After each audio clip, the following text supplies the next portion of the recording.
This is the Ask Falaschini podcast, where the modern economy is discussed from a skeptic's perspective. Mr. Falaschini helps you distinguish what is sustainable in our economy and what isn't. Not everything that glitters is gold, and not all mud is dirty. The podcaster Mr. Falaschini provides no-nonsense advice. He had it all, lost it all, went bankrupt multiple times, and is now attempting to come back from zero with sustainable growth. There are numerous coaches and preachers on the internet that preach about positive thinking and how life is all roses if you just care to see it that way. Well, Mr. Falaschini is definitely not one of them. We recommend you ask Falaschini to keep it real. He discusses the darker side of the current economic reality, the side that's more important for your personal and business finance. His first intention is to help you keep what you already have. Not to be a complete party pooper, Mr. Falaschini will also hint at the earning opportunities in the economy today. In order to please the almighty algorithm, please like, share, and subscribe. And now it's time to start taking notes. The mic goes to the podcaster, the one and only Mr. Falaschini. Welcome to the Ask Falaschini podcast with a guest. I'm proud to present Mariah Pettry. Mariah is a coach, and not just a simple coach or a coach you find in the gym. She's a trauma coach, and she's also a business coach. Mariah, please tell us more about yourself. What is your story? Well, hello, Peter. Thank you so much for having me on here. I'm so grateful. It's been such a pleasure to meet you. So I am a trauma coach / business coach, and I kind of got into the industry of online business because of my backstory, which I have 7 years sober from heroin, and I was homeless for a really long time and addicted to drugs and grew up in a pretty rough lifestyle. But after a while of 26 rehabs and 12 overdoses, I really had a heart for people. After you get sober, you look back and you remember how you felt during those times. You know what I mean? And so I knew that after I got sober, I had to find my purpose, like find where I was supposed to be and find my people. So I actually applied to school to be a therapist. But as you know, that takes like 7 years of school. So I was like, I don't want to wait 7 years. And so after I applied and I started going to school, I learned that I could get coaching certifications. And I got tons of coaching certifications. And I actually feel like I got a lot of those certifications because I felt unqualified because of my past, and I felt people would judge me because of that, but they actually didn't. But anyway, so I got all the coaching certifications, and I became a trauma coach for 3 years. And then I started whenever I first started my business as a trauma coach, I didn't have that much money. And so I had to learn everything on my own. I couldn't pay anybody to do my website. I couldn't pay anybody to do my funnels. I couldn't pay anybody to learn marketing or social media. And so I learned it all through YouTube videos and just trial and error.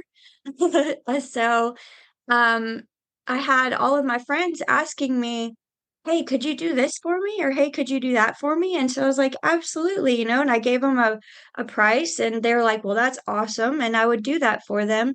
And I really enjoyed it. So I became a business coach. I switched from the trauma niche to the business niche for about a year. And I'm still kind of there right now. So I'm kind of on the brink of going back to trauma coaching and helping back in that arena, but also I have people still asking me, hey, can you help me with my website? Can you help me with my business cards or my graphic design? So that's kind of where I'm at right now. I'm a mama, and I'm married, and I have both of my kids with me. I have a 5-year-old and 11-year-old. They're my everything, and I'm going to school and just doing the whole business thing. So that's kind of where I'm at today. Yeah, that's an impressive story. And Thank you. let's start with traumas. Okay. You said that you went into rehab for 26 times. If I Yeah. Yeah. And I would like to just you are now almost a therapist, and you're already a coach for let's say 4 years. So what would you say? What would help you when you were in retreats? What would be the thing that would help you so that you wouldn't need to go there 26 times? So that could help you the first time. What would you recommend to do? Absolutely. So I love this question. My 26 stints in rehab I was not ready, but every time I saw my son, because I had my son whenever I was 24 and I didn't get sober until 26. And so it was that time frame, probably from like 19 to 26, that I was going to rehabs over and over again. And it was because I wasn't ready, but it was also I was my 27th rehab. So I did go to 27. My 27th rehab was a faith-based rehab. And I found God and I found my faith and believing in something higher than me because I couldn't do it on my own. And so faith is what really, you know, kept me there. But I also had to be ready. It's really hard for addicts to just be ready all of a sudden. It's like you hit a rock bottom and then the trap door falls through. So once you get to that very weak spot where you're willing to do whatever it is possible, that's where you get sober. Okay, so a lot of business people right now they use some kind of drugs as a handling mechanism for all the stress. Yeah. Especially cocaine is really, really popular throughout the US, also in Europe. Mm, And how should they go about their how should they become sober? Because how should they substitute the cocaine that they need to be sharp and yeah. more self-aware? How should they start getting sober? Where should they start? How should they think of it? Because you said you had to hit rock bottom. Is there any other way that could motivate them to start before they hit the rock bottom and before they go into financial trouble, before they go and become homeless, all this stuff? Right. How should they go about it? How should they identify? Because I do believe that the biggest challenge is the first phase when you're in denial. Right. Absolutely. How should when they start becoming aware, because when they're in denial they don't have a problem, or at least they think a problem. Right. Yeah. No. Because it's really hard because you don't want to think that like you don't want to associate yourself. Sorry, my daughter's right here. Why don't you go get Bubby for me? Can you go get Bubby for me, please? So the difference between, you know, them and on the streets, they don't want to associate themselves with like the people that are on the streets and things like that. Like I'm not that bad. It's okay. I can handle it. I will tell you there's two things that have kept me sober, and that's, my faith and then also who I have chosen to surround myself with. So whenever whoever they're surrounding themselves with, I think that is a big, big issue. And then also I I think that if they could reach out to somebody who cares about them, but like you said, they're in denial. So it's really hard for them to even admit that to people. Sometimes it's hard for them to admit that they have a problem because they don't want to feel embarrassed and they don't want to feel like they let people down. But I do understand. I mean, I drink like 12 cups of coffee a day. So it is really hard to try and keep up and be a mom and be a student. It is very difficult, but I think the first steps would be to surround yourself with really good people. Okay, so I will push you a bit out of the comfort zone. So basically what we need first is to get our safe space so that we are able to discuss our problems with someone. And that is usually where the therapist comes in. Right. Yes, yes. Because I mean, once you talk about it and once you find somebody who's non-judgmental who can help you, I think that is where that's where it starts. Like it's not going to be immediately perfect after that, but it will be, it's going to start getting better from there. So, Okay. So how should we know which therapist is good for us? What is the sign, or if we go other way, what are the red flags? What are the therapists we shouldn't be visiting? Can you okay. talk about this a bit? Absolutely. That's another really good question. So, I personally believe that a woman should be a woman's therapist and a man should be a man's therapist, first of all, because there could be contradictions there. There could be, just different levels of issues that could arise.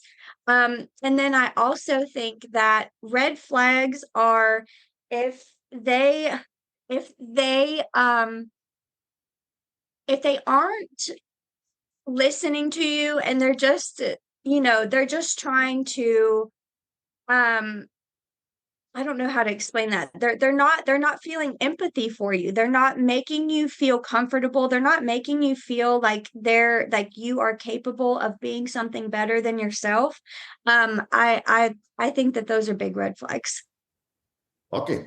What I would like to ask you is, how do you know, or where is the perfect line between a cheerleader and accountability partner? That's a good question. Where is the line between a cheerleader and okay. Um, there's going to be there is a big line there. There's somebody who's going to tell you what you need to hear rather than what you want to hear. I Okay. think that's a very big important thing. You need to hear sometimes the truth hurts, and it's that harsh truth that you absolutely need to hear. But you said empathy, and so how do we know? Because Right? we are usually down. We have a problem. That's why, or when we seek a therapist. So Right. how should we know where the therapist goes from empathy towards, let's say, being sadistic or something like that? Right. Yeah. Okay. So do you feel better whenever you leave? Do you feel capable whenever you leave that therapist? Do you feel strong enough to be able to tackle these problems whenever you leave? And do you believe in yourself? Or do you feel more down on yourself? Do you feel like you could continue if they're enabling the situation? Do you feel like you could continue on and everything will be fine? Are they helping you to feel better and stronger, or are they making you feel weaker and less of a person and like you're able to continue this lifestyle, right? Mhm.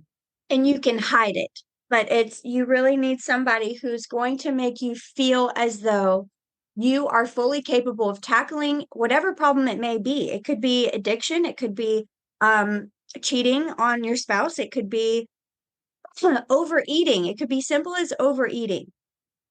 And do you feel, I think that's the main reason for a therapist, Peter. I think that the main reason for a therapist and what it should be, because like in today's world, sometimes I think that it's just you picture a woman with glasses on in the corner saying, "And how do you feel about that?" You know? Yes, that's And the I don't stereotype. yeah.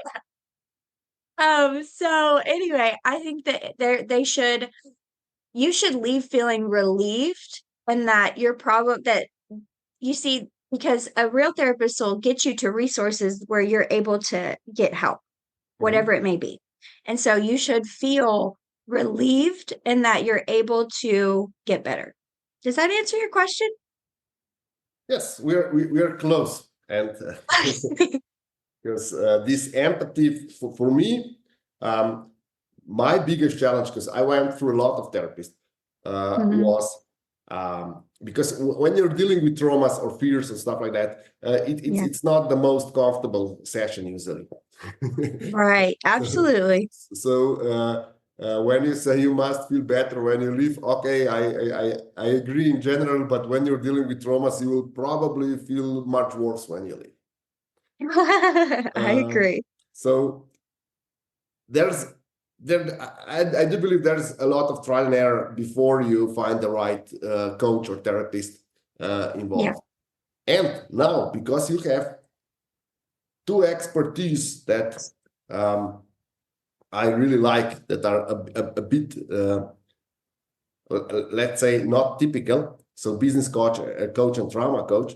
I would like to ask you, what do you think about my statement that every business problem is a personal problem of one of the stakeholders of the business? Would you agree with my statement?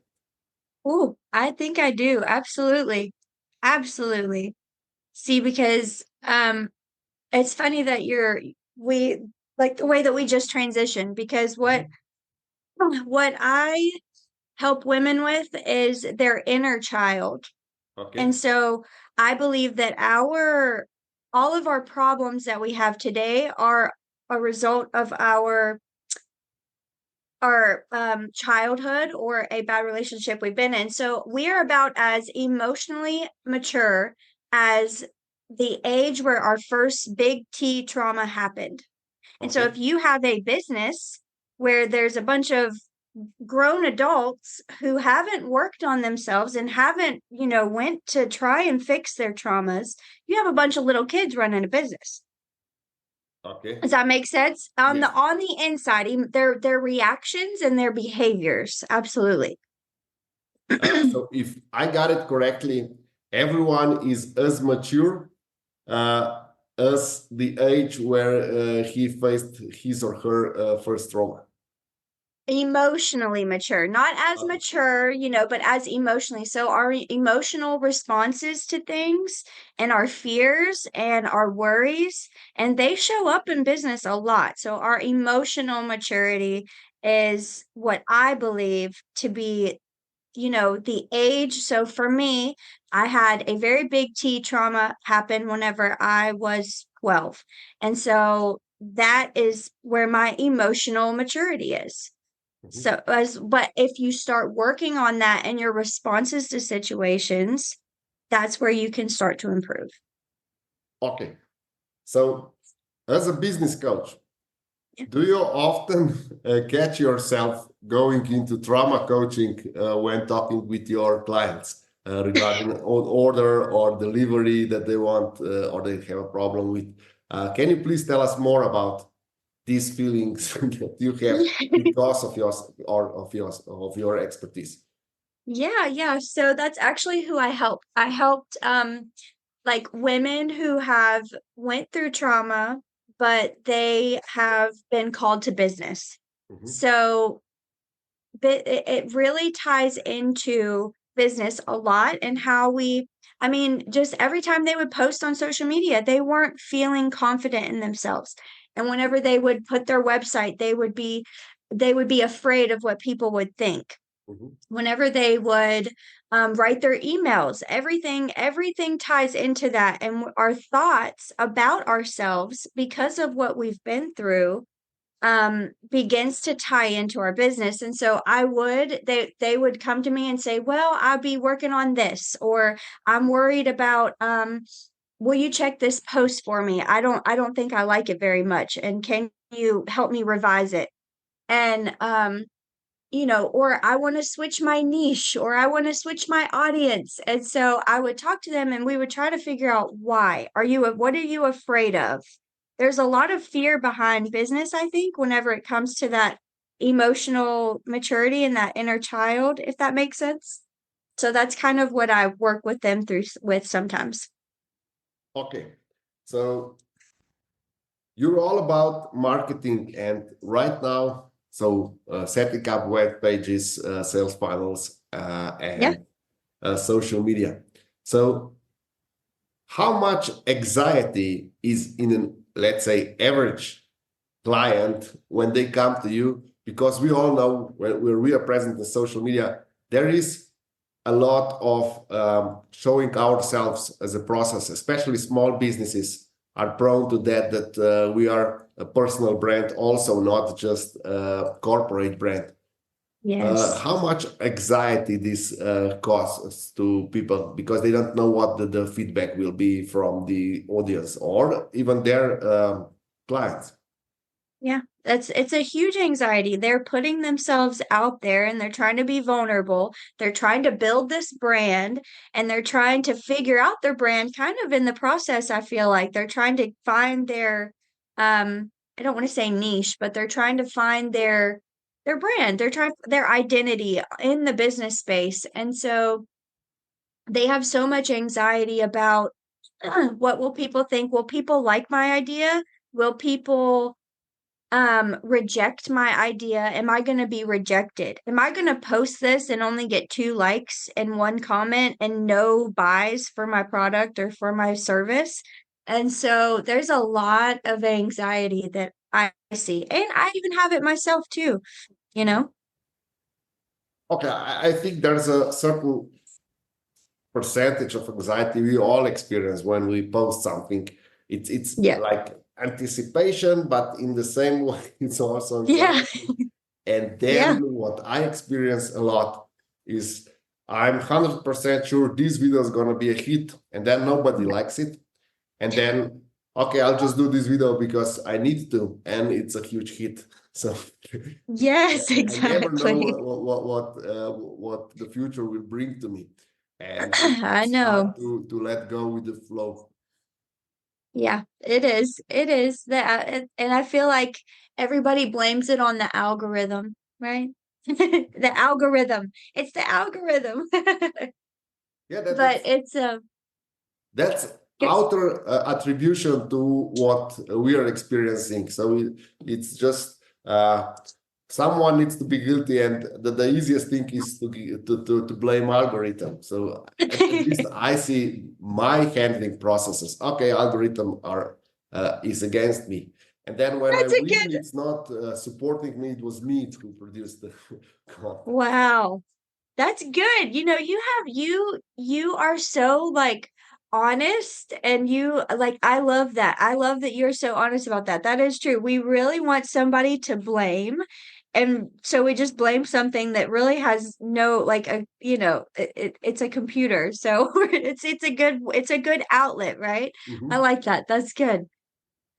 Okay, so regarding rejection and anxiety, we know that uh, being employed is a completely or demands a completely different set of handling mechanisms and, let's say, durability and resistance to Yes, it all does. the negative feedback that you get than being self-employed or freelancer or small business owner. And I would like your opinion. Should the majority of businesses or business startups or small business owners, should they consider coaching or therapy, or should just they do enough mistakes to pass this anxiety phase and they just toughen up? Hmm. What is your preferred way? Should they go for a coaching, or should just that they should just persist and become tough in the process? That is a very that's a really big that's a good question. Okay, so um regardless of I will say this. So here is where it's like you kind of need both. Okay. So what will happen is you're going to fail in the beginning. Everybody fails as a freelancer, as a running your own business in the beginning. Everybody fails. You're going to have to chase after that failure in the beginning because each failure is feedback. Each failure is giving you feedback. What can I do better? What didn't work? What could be, much better next time? And so, I think, but then if you don't know how to read those analytics, you don't know how to read all these things, then you might need a coach. You might need a coach to say, okay, so this is how I can read this, and this is the direction that you should go. So if you don't know how to understand how to track data, and you don't know how to track what's working and what's not working, I believe that you do need a coach who can coach you through, this is where we can go from here. Does that make sense? Yes. And now Okay. you mentioned that you learned by watching YouTube videos. Yeah. So where do YouTube videos have a limit, and where do we need to get a coach? What is the telltale sign? Go from YouTube videos and Googling towards using a coach. What would you say was the sign for you? Yeah. Absolutely. Because I eventually did hire a coach. I did. I eventually did hire a coach whenever I had enough money. I did. But watching YouTube video after YouTube video, and you're not finding the answer that you need in those YouTube videos, there's just only so much that they're going to release in YouTube videos anyway. There really is, because they have to save the portion. People aren't going to just give everything away. They're going to save the juicy stuff for the coaches. And so they're going to try and, there's also a very personal level to it as well. So each business owner has their very own unique business, a very unique and even more unique audience, right? They have their own unique values and what they want for their business and their vision and their mission. So everything is very personalized. And if you want very personalized help, you are not going to find that anywhere on YouTube. You're going to need to find a coach who can personalize what you need, to fit your exact, business and online business, or the startup, or whatever it may be. Would you agree with me on the following? Okay. YouTube videos are not free, because they cost you time. So even if you work at McDonald's earning $12 per hour, if you browse through YouTube for 10 hours, you have a loss of potential loss of $120 that you could make working in McDonald's. So it's often cheaper to get a coach, because he or she already knows how to do it. And they will give you also tips, and they will also explain, of course, if you get the right coach, where to get some stuff for free, what you should pay, what you shouldn't pay, and stuff like that. So it's a lot of time.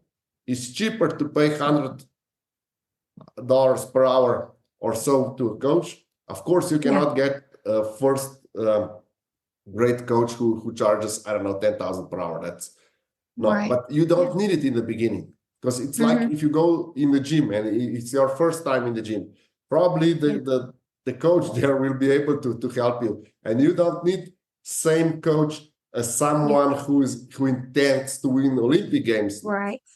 So it's would you agree that it's often better to hire a coach instead of just browsing through all the free content, because it's not free, it costs you time?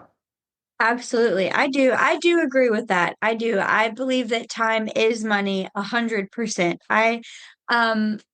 I watched, I don't know if you know who Myron Golden is, but I watch his videos sometimes. And he is so good. He talks about how time is money, and he shows you how time, you are paying for time whenever you're even wasting time on the YouTube videos trying to figure all these things out. And wasting time trying to go on Canva and make all these things, and try and go on WordPress and make your own website and get aggravated with it, right? But I do have a counter for that, because whenever I first started, I had zero to invest, because we had just came out of, me and my husband both are in recovery. So we really, we were just getting back on our feet. We had just bought a home. And so we really didn't have that extra money. So what do you think, Pete? What do you think I should have done whenever I was, looking up, trying to figure it out on my own? Should I have done something different? No. You proved that your way worked. Okay. So everything was good. Yeah. There is, of course, room for automatization and optimization and Right. outsourcing always. However, they say all is good if it ends good, and you Yeah. have a success to prove it. So Yes. But I did spend a year doing that though. It took me a year of trial and error and watching the YouTube videos and trying to, figure everything out, like the back end of there's a lot that goes into business from the back end that a lot of people don't see.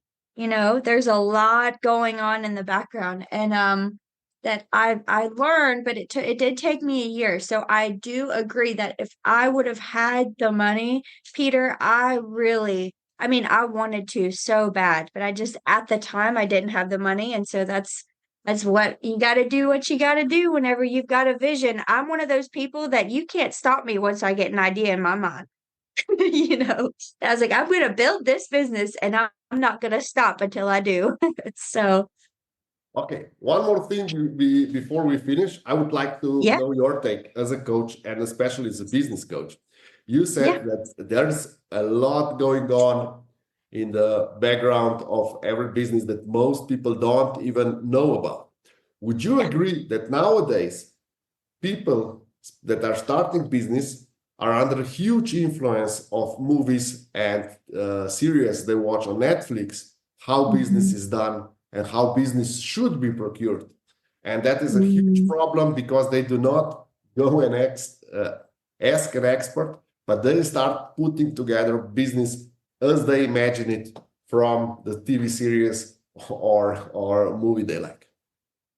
Absolutely, absolutely. And I actually just wrote a paper on this for school because I'm taking I'm minoring in marketing and sales.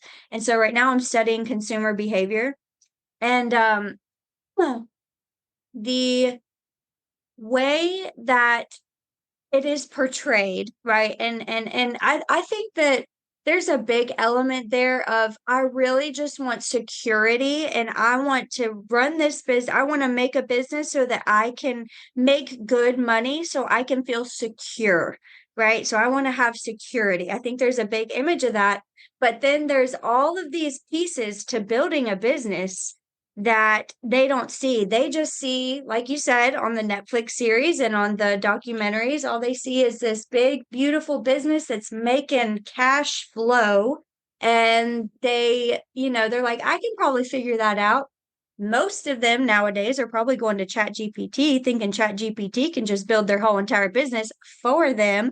And they're finding out that it is not true. You need skills. You have to have skills or a coach that can do it for you 100%.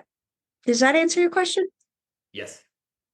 Okay. Now, one last thing before we uh, conclude our interview is as a therapist, would you Yeah. agree that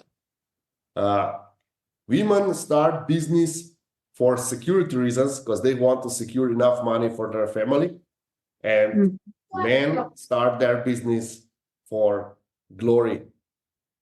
Mm. How are you going to put a question like that on me? No, Okay. from your experiences as a business coach and with your background in as a trauma coach, I'm Yeah, sure you are aware that there are different triggers I or do. reasons why men and women start business. Well, absolutely. And I will answer it and I'm not going to step on it. This is just the brutal, honest truth of what I've seen. I'm very blunt and I'm very real and I'm very raw. So, women, we do seek that security, as you said. It feels really good to know. And of course, we like to have nice things. We like to make our house pretty. We like to smell nice. We like our kids to be dressed in nice clothes, right? So we do that. Security does come with different levels. And then for men, I think that men, I don't know if it's more glory, but it's like I'm respected. I think women crave love and men crave respect. And so I think that a man, once he gets to that business level of I've made it, and he starts to become, he starts to make the 20K per month, the 50K per month, he starts getting up there, he is respected. Hey man, how did you do that? And he has people working for him and looking up to him. So I don't know if it's the glory thing. I think it's a big respect thing, like you made it up here. So that's what I think. Thank you. Before we finish, I would like to ask you another thing.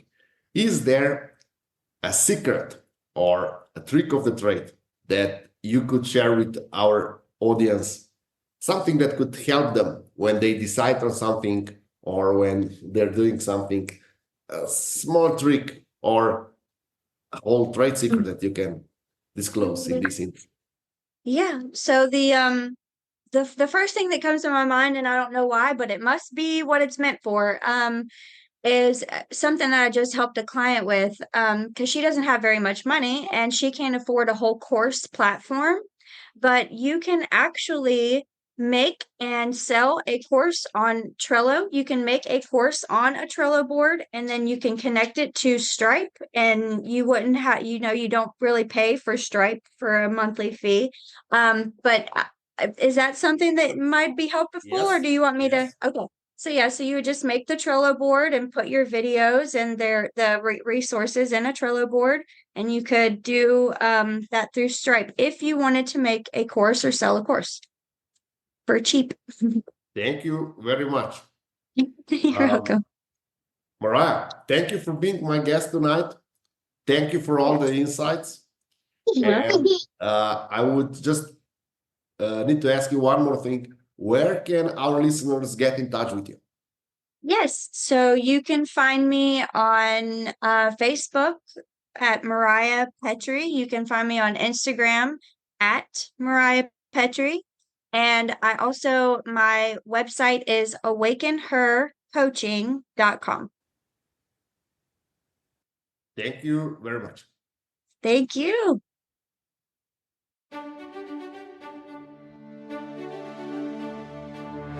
Thank you, Mr. Falaschini, for this outstanding podcast. And thank you for listening to the Ask Falaschini podcast until the end. Mr. Falaschini would love to hear your feedback in the comments. And don't forget, if you want to know, ask Falaschini or listen to the Ask Falaschini podcast. In order to please the almighty algorithm, please don't forget to like, share, and subscribe.